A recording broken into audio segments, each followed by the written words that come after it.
The less fortunate is the straight white guys. There is far more systematic power that blacks and women have. It's why affirmative action exists, because the system was made solely to disadvantage people like me. If the system was so pro-white, it would be the case that the virginless incels and the homeless people at the bottom of society would all be blacks and women, but they are strictly white straight guys, because the people you see as disadvantaged have the most advantages. Liberal men hate themselves because they think they are responsible for the systematic oppression of blacks and women, so they must debase themselves and disadvantage every straight white guy, including themselves, to make up for whatever historical wrong they themselves never did. My goals are entirely selfish.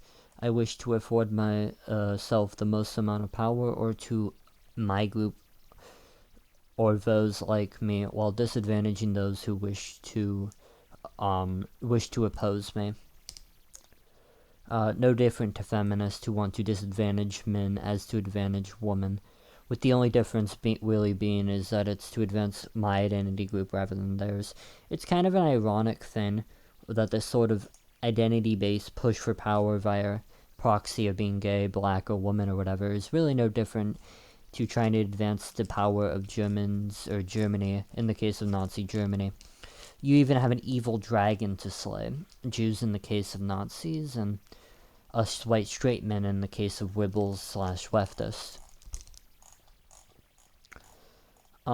If you're supporting a group that calls men toxic pigs who oppress and hurt innocent women via having so much privilege, then yes, you must inherently hate yourself, as the feminist opinion on men is an inherently negative one.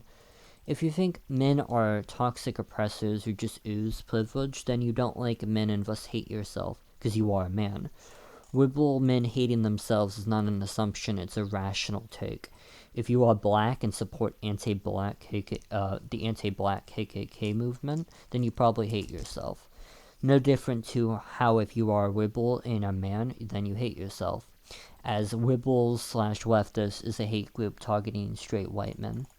You could call it a crazy leap to call liberals a hate group, but it's how you guys act.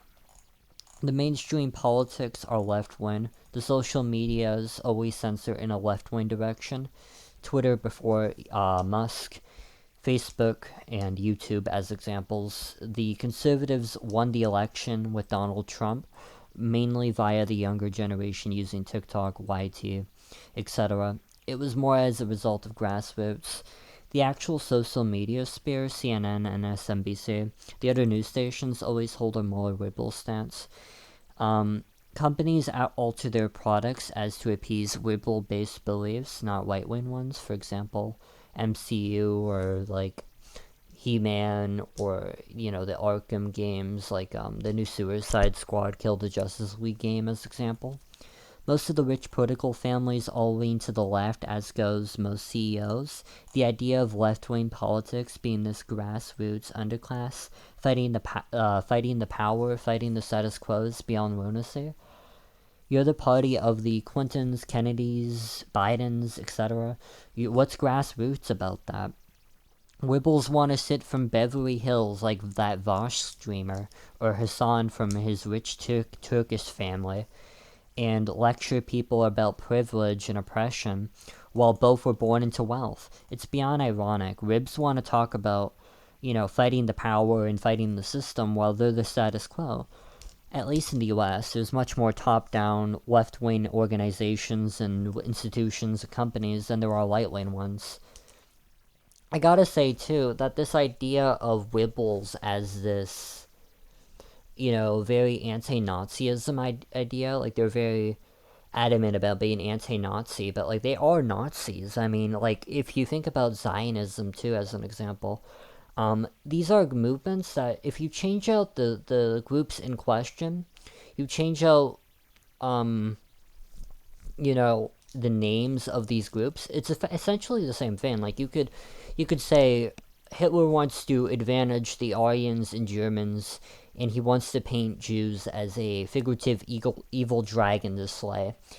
And he wants to paint the Jews as some evil dragon to slay, as an excuse to try to advantage Germans and kind of like bring the Jews down to bring the Germans up, right? And this is kind of what like feminists will do with men. They'll bring down men to make themselves have more power or make themselves feel better. And it's really no different. You look at all these movements and they kind of have this enemy.